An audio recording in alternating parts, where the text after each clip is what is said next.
Welcome, everybody. SF Live special episode today, episode 68. Labrador Gold Corp. Roger Moss and Shawn Ryan will be joining us in a couple seconds. But before we do, or before they do actually, please make sure to follow us on Twitter, follow us on YouTube. Make sure to subscribe to our channels on Instagram and Spotify as well. Leave a comment, leave some feedback, and make sure you turn on the subscribe and alert buttons. That way you get notified when we go live with another update. Also, full disclaimer, I'm a director of Labrador Gold. That's a bit different than all the other stories you've heard here lately. I also own shares and options in the company as a director, so please be well advised that this is, or take everything with a bit of grain of salt here. So, also, this is an interactive format. Make sure to use the hashtag function AskLAB, that's the company's ticker on the Toronto Stock Exchange, for your questions during the live stream. Now, let me introduce Mr. Roger Moss. He's President CEO of Labrador Gold, and also Shawn Ryan. He's our technical advisor and discoverer of the Kingsway Project. And gentlemen, how are you guys doing today? Very good, thanks, Guy. Thanks for having us on. It's great to have you on. And Roger, you're in Toronto. Shawn, you're actually up in Dawson. So we're hoping the internet connection stays stable while we're doing this conversation. And we're going to talk about a few things today, like all leading towards the Kingsway Project in Newfoundland, obviously. But we got to do a bit of bookie or homework. Actually, got to talk about the history of the company for a second before we dive into the new exciting part. And Roger, why don't you lead us through the history of the company a bit, like that led us to taking up or buying or by optioning the Kingsway Project? Yeah, sure, Kai. Labrador Gold, as it exists now, came into existence about 2.5 years ago. Now, actually, almost 3 years ago now, when we optioned two properties from Shawn up in Labrador. Shawn had been working up in Labrador and staked some pretty big areas in Labrador, all for gold exploration. And we actually picked up three. After the first field season, we dropped one of them and we kept the other two. And those two are called Ashwanapee, which is up near Shafferville on the western side of Labrador. And the other project is called Hopedale, and it's on the eastern side of Labrador on Tidewater and near the town of Hopedale. So if we look at Shafferville first, our Ashwanapee project, that was staked by Shawn based on stream sediment, lake sediment anomalies, and soil sampling. As it turned out, Shawn had staked probably the best area in the whole of northern Quebec and Labrador, because the TSC came out a year later with a huge lake sediment survey, and the best gold anomalies in that whole area, which covered something like 450 by 350 kilometers, was right on the Ashwanapee claim block that Shawn had already staked. So that gave us a lot of confidence, and Shawn, of course, was really happy about that. We did a few years work up there. Last year was our third field season. We ran into a bit of problems there with the First Nations, so we backed off, and we're still that project is still on the shelf while we resolve those issues. Simultaneously, we're working on the Hopedale project on the East Coast, and that's been going really well. We started off with pretty much the entire Greenstone Belt, the Florence Lake Greenstone Belt, which, as you and your viewers probably know, are Greenstone Belts are prolific hosts of gold deposits all over the world. And but this particular Greenstone Belt in Labrador hadn't been prospected for gold very much at all. And so we went in there and did a lot of soil sampling, some lake sediment sampling, and slowly followed up all the anomalies to the point now where we've got a really nice area of consistent gold in soil and gold in rock samples over about a 3 to 4 kilometer strike length up in what we call the Silverdog area. So that Hopedale project is pretty close to being drill ready. We could do a bit more work there this summer. I'm not sure whether we'll get a chance, but that is looking really good. And as you know, one of the things that I think Shawn's looking at, and one of the things that I poured into early on, is that both of these projects, Ashwanapee and Hopedale, are district scale. Like they are pretty massive land packages with good gold potential. And then because Ashwanipi slowed down a little bit and Hopedale is just not at that drill ready stage, we were actually looking at something else to progress or move the company a little further. And I think this is the perfect segue to start talking about Kingsway. And Shawn, we also optioned Kingsway from you like we did with Ashwanipi and Hopedale. Maybe you can run us through it a little bit and give us some ideas. like how did you generate that target or that prospect? And give us some of the history there. So the Kingsway Project, which I originally called the Gander because it's right by Gander, I started working that area once I was looking for another area outside of the Yukon that had district scale. And I went in and did our research. Took about a year. And we actually sent a team in there from Ground Truth to actually a soil team ahead of time in 2015 when the ground was all open and nobody was around. And the Newfoundland Geological Survey actually proved that project that kind of this Gander zone, as I call it, basically in the actually had a lot of till in the soils. Like they were taking deeper tills, and it proved that there was a lot of gold, and it stood out like a sore thumb in that district. But nobody actually went in and tried to test it out. So what we ended up doing is sending in a team without anybody knowing it. And we did a big soil program there, and just to see, does deeper soils react, and does it help to delineate these basically anomalous till areas? Yeah, and it worked. And then what I did is I kept it a secret, kind of got a bunch of data ready, and then Torque actually out of Vancouver optioned it. And they went in with a big program, and they had to be aggressive. So then when what they ended up just doing is tills, going in and doing a big regional till covering 45 kilometers by 15. Then they went in for a phase 2 and did detailed tills and vegetation, spruce tree samples on phase 2, again, lighting it up quite nicely. And then they lost interest for some reason and backed off. But that data was about $1.5 million worth of work. But so then what I did last year is went back in with my soil program over top of their vegetation and some of their anomalous tills to see, can we get a good response, especially from these vegetation stuff. Yeah, and we lit it up. And the kind of cool part is we had some good airborne mag digim surveys from the Rubicon survey from 2002. And we're able to drop that data in with the tills and the vegetation and see these anomalous areas and actually go in and with our soils.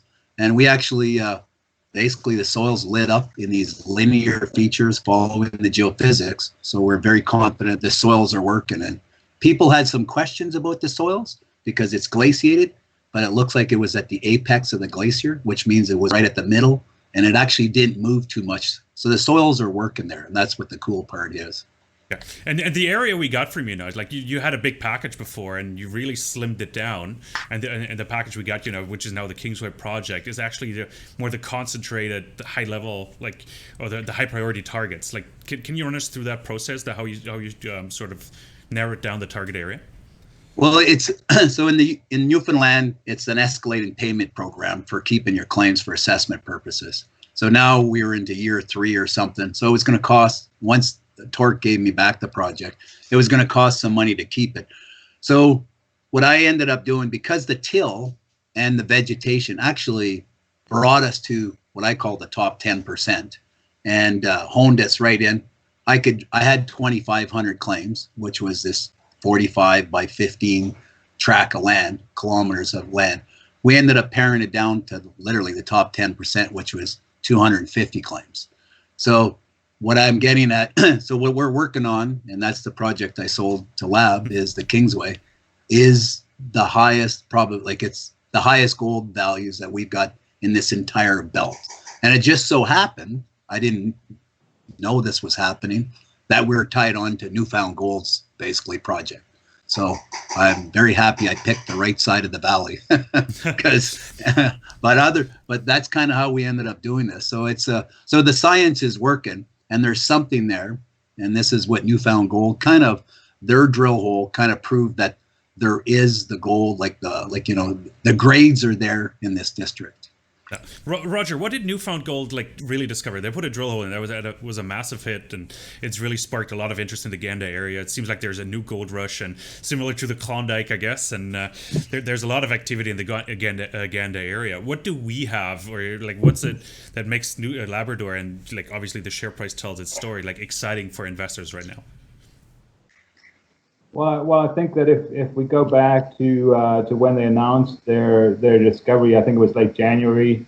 It caused quite a buzz. I think it might have been at the roundup that they announced it, or shortly after. And I heard about it, and I thought, wow, that's pretty good. But it seems to be coming out of nowhere. So is this really just a one-hit wonder? And sort of tried to get more information about it, but at that point, information was pretty scarce. And then, if you remember, Newfound Gold, or at least I think they were trying to do something with Mexican gold at that point, hired Quinton Hanig to go out and take a look at it. And it was really Quinton's analysis of what he saw in the drill core and when he went out to Ganda, that made me think, okay, there's probably something more to this than just a one-hit wonder, and we should seriously look at what else is around here. I remember Shawn saying that he had properties in Newfoundland. I didn't realize that they were tied on to Newfound's Kingsway property, but found that out pretty quick, and then we got into a bit of bidding war, and which is probably made us pay a little bit too much, but but I think that what's happened since then has made it look like a pretty good move. And if you look at the due diligence that we were doing, looking at Shawn's data that he gave us, and also some of the historical stuff, what really impressed me was that Shawn had already pared it down to that 66 square kilometers from almost 700 square kilometers. So he'd already weeded out the best areas. And the other thing was that it became very apparent early on that structures are very important, and particularly what's known as the Appleton Fault Zone, which runs alongside the Keats showing, which is what Newfound Gold had drilled. So when we saw where that fault was going, it seems to be going straight through Shawn's project, our Kingsway project. So that was another big boost. And then the more I looked at the historical data, the geochemistry, some of the geophysics, and the mapping, the more I liked it, because it had a lot of similar features as what we knew then about Newfound Gold's discovery area, and clearly the soils work. Shawn had demonstrated that, but also historically, all of those showings, including the Keats showing, have been found by following up gold in soil anomalies. So regardless of what people may think about glaciation, soils in this district work very well. So as far as I was concerned, we had a phenomenal data package, combining Shawn's with the historical work that's been done there before, and we were on the right structure, and we weren't that far away. So it was a no-brainer to. No, I remember us sitting at PDAC. Actually, we were sitting together the Saturday before PDAC and discussing whether we should have put a bid in, and we went through all the data and went back and forth. And at first, we were a bit split on it. I remember that having a discussion about it. Let's put a bid in, let's take a look. And we were quite cautious, but the excitement has just been going on and on and on. And it also helped obviously by Quinton Henig's Novo Resources investing. I think they invested $9 million at a ridiculous valuation. I think at a $100 million valuation that really sparked some interest there. We did a financing, so we raised $5.6 million. We had some warrants exercised recently, so we're Roger, correct me if I'm wrong, but we're sitting over $7 million in the bank now. And Shawn, help us out there as well. How should we spend that money? We got an exploration program planned, and I'm sure you want to do something. And Roger, jump in if Shawn goes off the beaten path here. But what are the next steps for us now? We raised that money. Well, what should we do? The idea is that we still got more soils to be done because I only did a little bit last year. So we actually put that in the option agreement that we actually have to do more soils and this ground mag VLF. Mag really lights up the structure. So we have the airborne surveys, some of it to work with, but the idea is that ground mag is a lot more detailed than the airborne. So those are pretty simple surveys to follow up, get the soils done, get the ground mag VLF. This new VLF system we're using, we invert the data and it shows us kind of the dip of the structure. So that'll help us out. We've been using that in Yukon quite a bit. And then the next phase is the geology guys will be on the ground. And then we'll basically get ready to probably go in and poke, probably on the first pass, probably some of these RAB drill holes that are a lot cheaper than diamond drilling. And we could XRF the powder and put a downhole televiewer down the hole, actually see the structure again. So these are nice little steps to move into and then get it really ready for the heavy diamond drilling potentially next year. So it's a step-by-step process, but the beauty of it is we have a lot of data in front of us. So we're not going to look for anything. We actually have some focus targets already. No, that's really important. And Roger, can you give us an update? What does it look like on the ground now in Newfoundland? We have a local team in place. I know it's difficult traveling there. I'd love to go there as a director. I haven't been to the project yet either. I'd love to fly out to Gander. What does it look like right now? Right, on the ground, we have a crew of 10. We have soil samplers. We have 2 geologists and a prospector. We don't yet have the VLF, mag VLF operating, but that should be arriving shortly.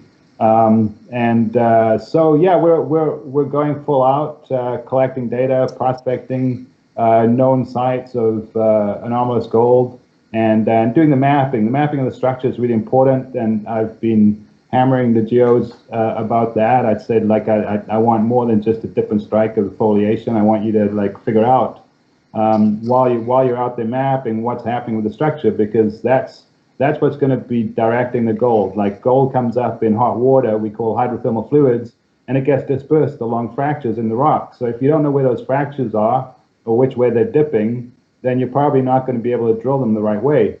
And I think we were talking earlier about, like, what are we going to be doing different? And this is one of the things that we're going to be doing different. It's going to be focused on structure, because I think you'll have the gold anomalies in the soils. We'll have the mag and VLF, which will help us determine the structure. We're also, right now, we're doing a district scale structural analysis from data that we already have, and that'll be used to help the geos go in and figure things out. So I think the emphasis that we're putting on structure will probably set us apart a little bit from what was done in the district before. Certainly, we know that Newfound Gold has used structure a lot to their advantage, and probably that's why they managed to get such a good hit on their first hole, because they had that figured out. So yeah, I think that's really important. And Shawn and I have been working together now since, well, almost 3 years, and I think we're in tune with how we like to progress these grassroots exploration projects, rather than just taking a few rock samples and drilling under a nice good-looking vein. I mean, we do it systematically, and I think Shawn has demonstrated that doing that increases your odds of success dramatically. And so I think the step-by-step systematic focus that we're doing here will bear that out. And not only that, I think people, whenever you have a discovery like the one that we saw from Newfound Gold earlier this year, people seem to think it's like some overnight success. But they've actually been working there for the last 3 or 4 years as well before they drilled that hole. So they had done their homework, and they had done a lot of sampling, and before they went in and drilled that hole. And that's probably why they got such a good result. And we're just at that stage now. Like, we're, as Shawn said, we need a couple more soil samples. We need to do that max survey, but then we're good to go. We're in the same position. That's really good. Let's talk about the financing real quick. I want to mention that as well. We raised $5.6 million. Where did you see the interest coming from, Roger? Like, who came into the placement? What can you tell us there? Well, I've had a lot of questions about that financing because it was really, really well taken. I mean, we started off with 3.5, we raised it to 5, we raised it up to 4.3, and then 2 weeks later we had another 2 million coming from people exercising warrants. I think it was like a perfect storm. I mean, obviously the gold price helped. Juniors were starting to get financed as we saw, like finances were going on, and so there was obviously money available. We had some good backers that were helping us, but I think the main thing is that people had started to realize that we were the best option outside of Newfound Gold to be involved in the Gander Gold District, and because of the Newfound Gold being private and their IPO being somewhat tightly held, from my understanding, people felt, I think, that this was an alternative way to play on that Newfound Gold discovery, and so I think that we got a lot of help from that. I think that. Fantastic. You were just breaking up a little bit, it's just audio-wise, but the last couple of words were good. Let's talk like the next steps now. Like we got the team on the ground. Like, what can we expect in news flow? Because we're already coming up to our time limit here, unfortunately, of 21 minutes here. Like time always flies. Like you always start talking about, you get into it, you wonder like where's the time going. But let's put a bow around it. Like Shawn could pitch in as well. Like, what are our next steps? Like the team is on the ground. What can we expect in terms of news flow over the next 3 to 6 months? And how are we going to get shareholders excited? Well, let me start off. Like the immediate news flow right now. We've got the team on the ground. Will be the start of the assays coming in. That'll be that. I mean, I don't know what the turnaround is like. It's usually about 2 to 3 weeks. We may be getting rock samples coming back sooner than that. The soil samples may take a little bit longer. Come sort of mid-September, we should be able to get a RAB drill up there. Oh, fantastic! And start in some of the anomalies there. So that'll be something to watch out for. And then once we start the RAB drilling again, we'll be doing assaying the chips, and that will be a sort of another sort of 2 to 3 week turnaround. So I would say that initial results we could expect perhaps from rock samples, maybe 3 weeks time, something in mid to late September, the mobilization of the drill, and then in October sometime we may have some of the early drill results coming out. So that's sort of the timeline that I envision. Shawn, do you have anything to add there? Shawn, do you have anything to add to the to the news flow program? But also, like as a last question, RAB drillings. Like, since not everybody might be familiar with it, you have your own device. Like, what is RAB drilling? Maybe in 30 seconds, explain if that's even possible, and what kind of information do we get from that?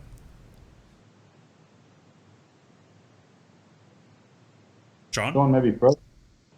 He's gone. He's gone. All right. No, wait, he's back. He's moving again. Shawn? Shawn? No. There he is. Shawn, can you hear us? No. Okay. Let's end it here because we got the good points in. Like we got the summary. I was just going to drill down more on the RAB drills like for a second before we end this. Everybody, thanks for your time. This was great. Really good update. So everybody, please keep in mind, I'm a director, I'm a shareholder, and I hold options in the company. So everything I said obviously is a bit biased and potentially leading, because I'm quite excited about this prospect and what's happening in the area, obviously. Thanks for following us. Thanks for watching. Make sure to follow us here on YouTube and Twitter. Turn on the alert button and stay tuned. Have a great weekend, and we'll see you all next week. Roger, take care. Shawn, thanks so much. All right, guys. Thanks a lot. See you.